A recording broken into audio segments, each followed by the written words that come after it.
Today I'm going to show you how to make home-style yam spinach sabzi. Easy to make and of course very comforting. First, chop the yam and keep it in water, otherwise they will turn black. Now let's pressure cook this yam. Add some water to the cooker container and also add some water in the cooker itself.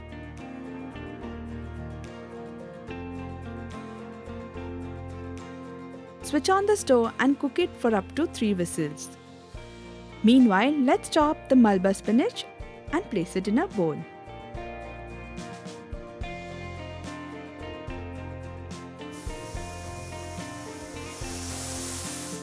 Three whistles are done and the cooker has cooled completely. Now remove the cooked yam pieces and keep them aside. Next, we'll prepare the tempering for the sabzi. Heat about 2 tablespoons of oil in a pan. Add 1 teaspoon of mustard seeds, half a teaspoon of urad dal and half a teaspoon of chana dal. Let them splutter. Now add about 4 green chilies and half an inch of chopped ginger. Mix everything well. Once the green chilies are sauteed nicely, we'll add about 10 to 15 curry leaves.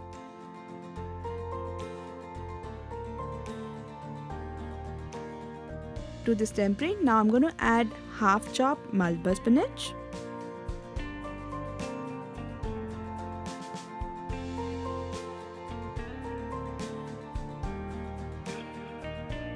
salt to taste, and 1/4 teaspoon of turmeric powder. Give this all a good mix.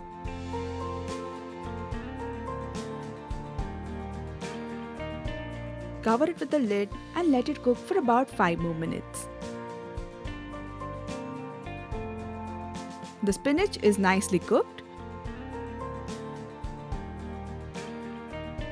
Now add the boiled yam pieces.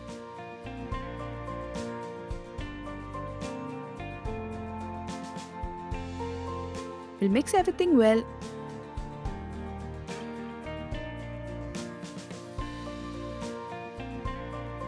And then add about 2 tablespoons of tamarind pulp. Make sure while mixing, gently smash the yam pieces so they blend into the dish. There it is. Now the yam spinach sabzi is ready to serve. Enjoy this dish with steamed rice and a little ghee. It tastes absolutely delicious. For more such tasty recipes, keep watching Rajshri Food.